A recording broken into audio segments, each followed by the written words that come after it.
Welcome back, Chappelle. All right, welcome back to your second of two common honors standards is the wrong word. Academic shared flips on the communist revolution in Russia. All right, we left off talking about bread riots breaking out in the streets because by the 1917, Rasputin's dead. The Tsar is losing all of his power. He's been at the front. Rasputin's dead. Everyone's poor. Everyone's mad. They had a small revolution in 1905 that didn't go so well.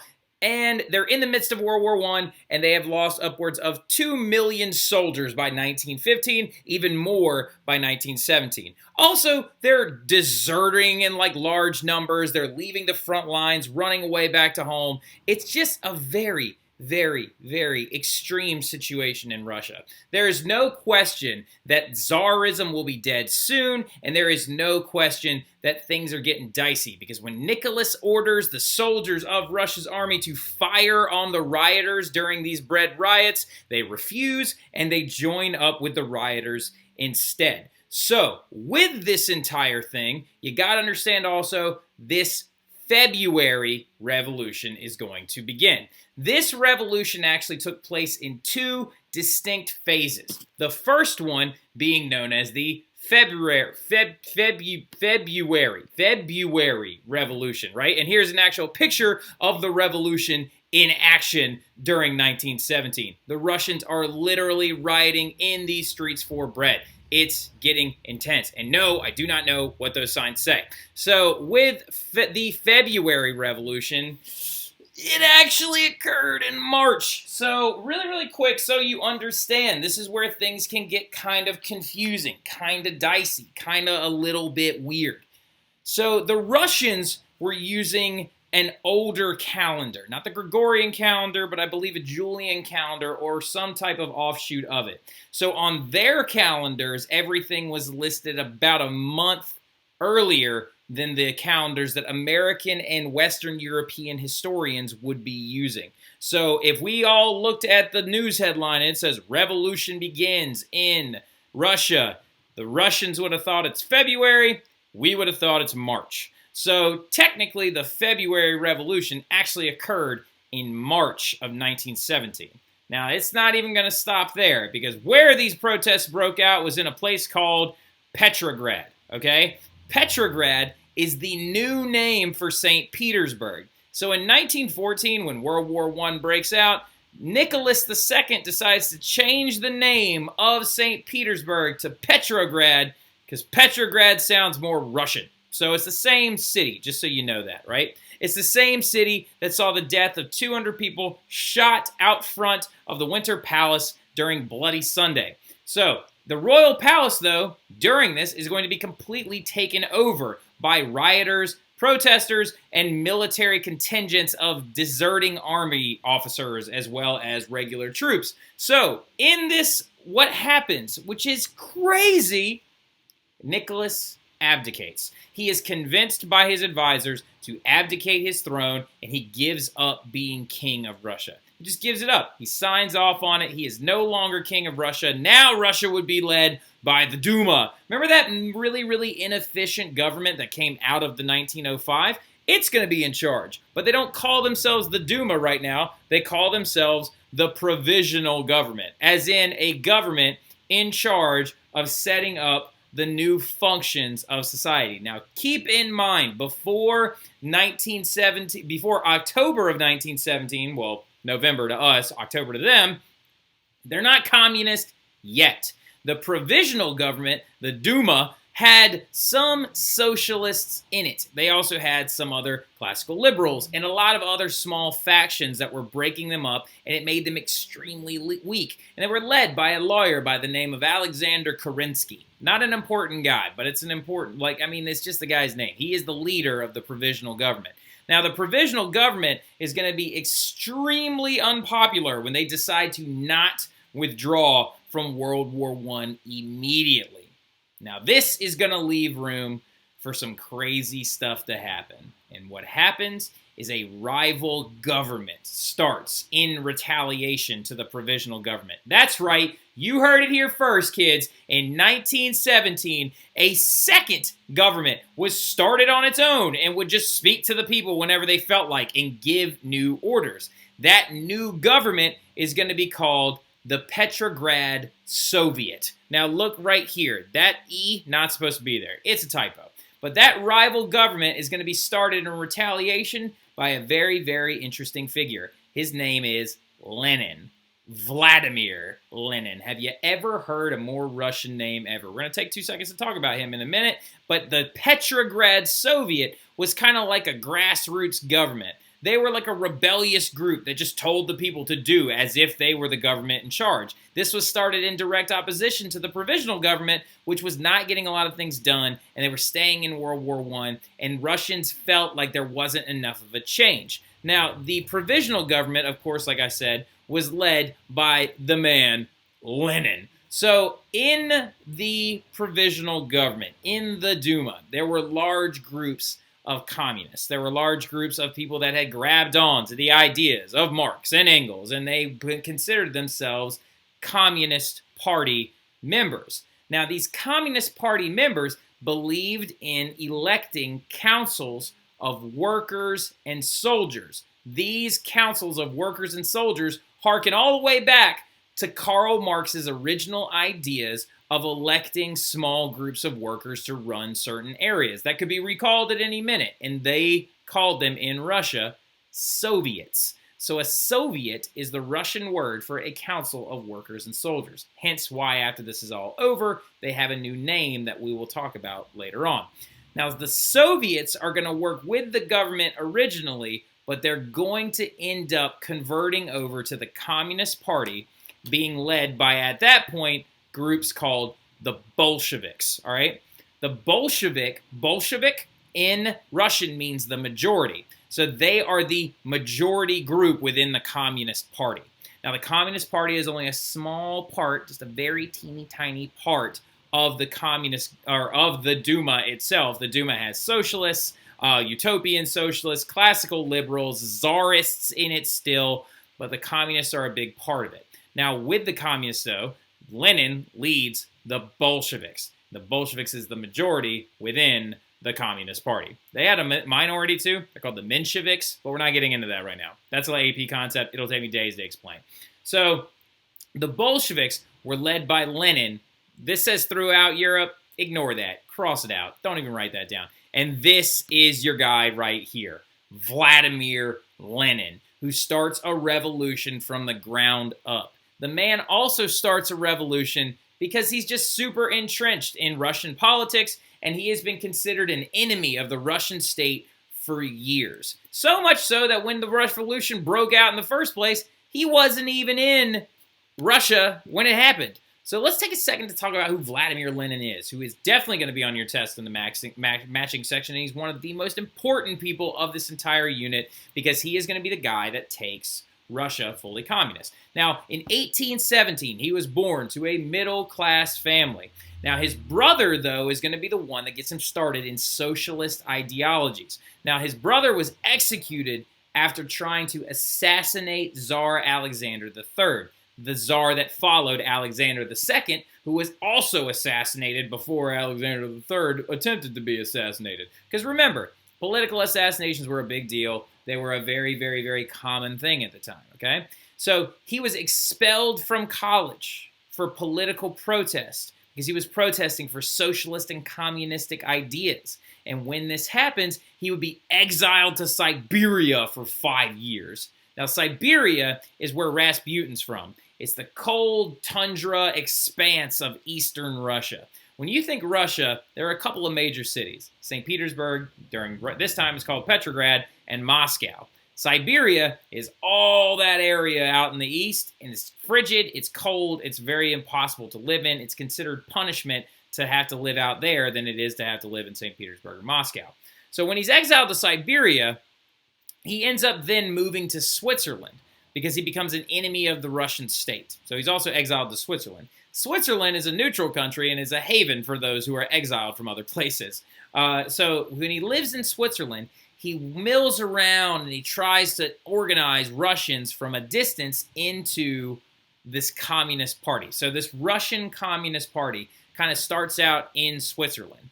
And while it's there, growing slowly with the ideas of Marx and Engels in the back of their mind that a violent uprising is going to be necessary to bring down the bourgeois, when he's living in Switzerland and he's organizing this party, he is approached by the Germans, because the Germans are fully aware that Russia is very unstable and could fall into revolution at any minute.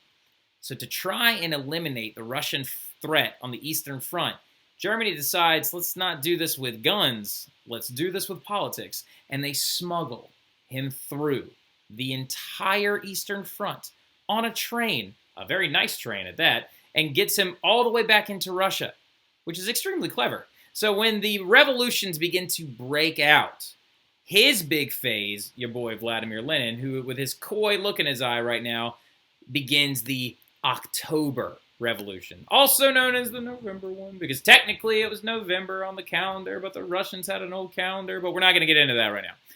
So, led by, this is not supposed to look that way. It's supposed to say Vladimir Lenin, all right? So, Vladimir Lenin and a guy named Leon Trotsky are going to lead the, there it goes. They're going to lead the October Revolution.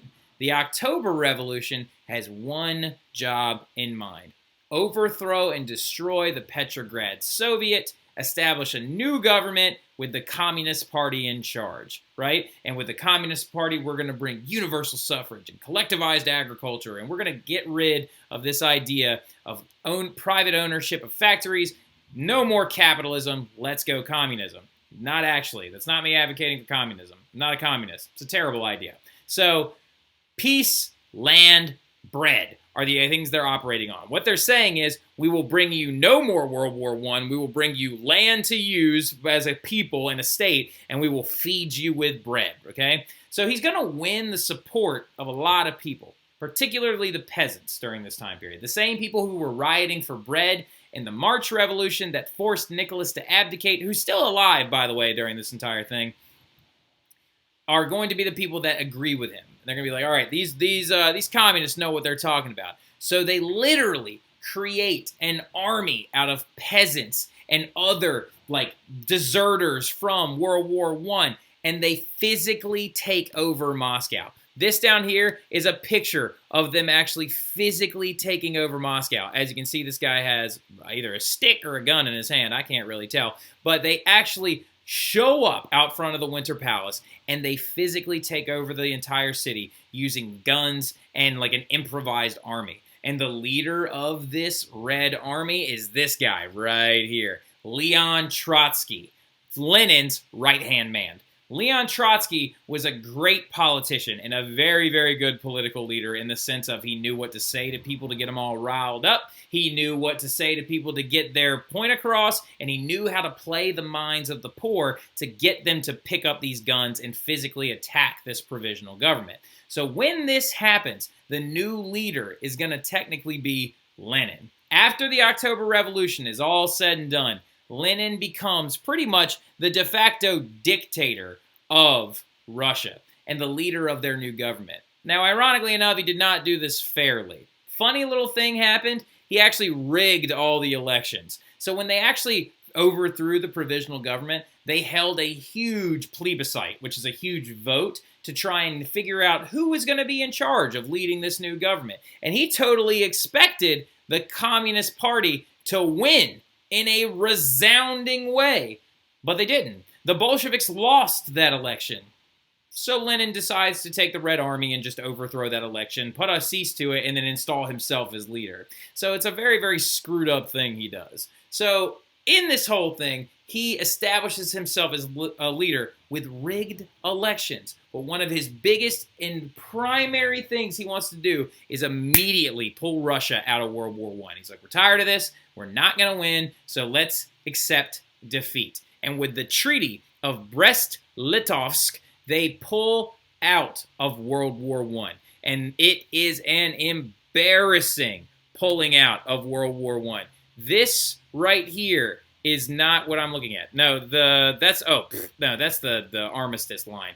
So right here, That is the area of Russia that Lenin can now control. This has been pushed all the way back into Russia. And this area right here was occupied completely by Germany and by the Central Powers. So as you can tell, this was not a nice treaty for them. They ended up losing a huge amount of territory and actually owed quite a bit of money.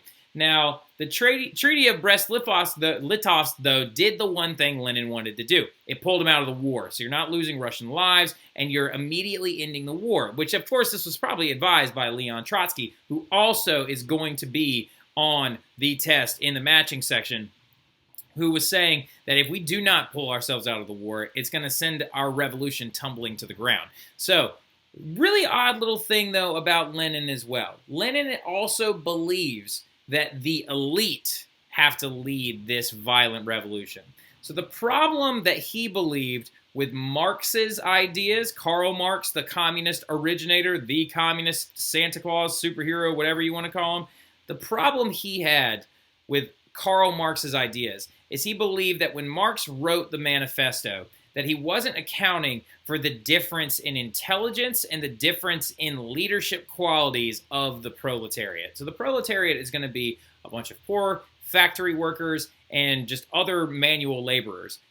Lenin believed that those people were not equipped to lead a violent revolution. So he believed that a group of elite and well-educated people were the ones that were supposed to be leading this violent revolution, which is super ironic because when you think about it, Lenin was born to a middle-class family, so he had access to a good education. So he's kind of a hypocrite. Now, also, though, he does bring an end to the World War I. So then, though, out of nowhere, almost immediately after the war ends, almost immediately, that year is wrong. It should say 1918. In 1918, a civil war breaks out in Russia. I'm pretty sure that the actual, the civil war in Russia, actually was not those years. No, that's weird. So Civil War Russia, there we go. Yeah, the Civil War in Russia lasted until 1922. Yeah, so ignore this date. Write it as 1918 to 1922. So we're now going past the end of World War I a little bit, right? We're leaving it in the rearview mirror. We're going to finish up talking about Russia and kind of what ends up coming about. So the revolution led to a civil war. A lot of these old people that used to be a part of the Provisional Government, that used to be a part of the World War I officers, they did not want to pull out of World War I. Not to mention the fact, too, the Czechoslovakians are really mad because the Russians had promised to help them establish their own new country, amongst a number of other causes that are not that important for you need to know in a survey course. All you need to know is that this revolution led to a civil war, and the two sides that were fighting against each other were the whites and the reds, all right? So the whites were the people that were the old way. They supported the czars, the old traditional rule. They wanted Nicholas II and the Romanovs to come back to power. They wanted all of those things. They also supported the old military orders. They supported the old way, okay? Those are the whites. And then you have the reds, which are the communists. That's Trotsky and Lenin's guys, okay? This right here is one of my favorite pieces of propaganda from that war. You've got the white knight, right, of the old Russian bannerment trying to destroy the communists, which are the dragons, right? But sad part is the Reds are going to win. The Reds win in a big way, okay? The Reds win mainly because they have to control less territory, and they're not as divided. They're also a lot more violent than the whites are, okay? So the Reds are going to end up winning this huge civil war that's going to happen after their revolution, and these people are going to lose their lives in it. That right there is the Romanov family. You got Tsar Nicholas II, his wife. There's Alexei. Remember Alexei back in the day when, like, you know, you used to have hemophilia and stuff? Here is the daughter Anastasia, and here is their other three daughters as well. Now, during this entire occupation, they were held as prisoners of the Red Army. The Red Army and Trotsky had them as prisoners in a village outside of Moscow. Now, the whites actually took over like 3/4 of Russia. They took over Siberia. They took over a huge amount of stuff. And the allies of World War I actually supported the White Army. They actually gave them troops and money and guns and supplies to help fight this entire idea because they wanted Nicholas to be back in charge. Because the idea of communism is a very scary thing for people, all right? It's a very scary thing for all of history going forward. But we don't have time to talk about that right now. Continuing forward, though, the Romanovs were being held as prisoners by the Red Army. And while they were prisoners, the whites were very close to the village where they were being held. So Lenin gives an order for all of them to be executed. And this right here, kids, is the picture that was taken moments before they were shot. All right, like they literally told them to dress in their nicest clothes because they needed to take a picture of this historic day. And after the picture was shot, men jumped out from behind curtains with guns and shot the entire family and killed all of them. Now, 2 bodies were never found. They never found Alexei's body and they never found Anastasia's body. And of course, that led to this huge story of, well, maybe they're alive somewhere, blah, blah, blah. They found their bodies a couple of years ago. So a farmer in Russia actually thinks he stumbled on them. Now, anyway, enter Lenin and the Bolsheviks, okay? So now after the revolution, after the Civil War, Vladimir Lenin is the leader of the Russian government. And he creates a communist state. In all actuality, it wasn't communist. It was just hyper-socialist, okay? Because communism is something that's almost impossible to achieve. It's almost impossible to achieve a pure communist state. It's never successfully been done. So what he does first is he decides we need to make Russia a legitimate economic power. We need to have economic reforms, which leads to this thing called the New Economic Plan that Lenin comes up with, which is a mix of capitalism and socialism. So basically, with the New Economic Plan, if you wanted to own a shop, or if you wanted to own a store, or you wanted to own something small, that was completely allowable. You could make money that way. You could create a product and make money. However, large things like government farms, factories, major means of production were owned by the state, okay? Now, political forms are actually going to be created as well. The Bolshevik Party is going to become what's known as the Communist Party, and Russia is going to become a new country. They're no longer going to be called Russia because after World War I, they gobble up a lot of other smaller areas, okay? They become known as the United Soviet Socialist Republics, also known as the USSR, all right? The USSR. Now, the USSR is very important. You need to write USSR underneath that, okay? So the New Economic Plan is how Lenin is going to make money for Russia and keep them being a normal economic state. Because you can't go full communist in a country that big, or else you're just going to die because you won't be able to compete on the world market whatsoever. So going forward, though, with this new government, with this hyper-socialization, with all of these things, you still got a lot of the same old problems. Russia did not emerge from their revolution being some grand utopia that they always spouted that they would be. They actually had a lot of huge issues. They had a new secret police known as the Cheka that Lenin would use to execute or kill anybody that disobeyed him. They had huge famines and food shortages because collectivized agriculture was not working out the way that they expected it to. They had a huge gap between the rich and the poor. That doesn't sound very communist, does it? The Red Party is going to be completely in charge. It's not a legitimate government. Democracy doesn't really exist. The Red Party is the only party.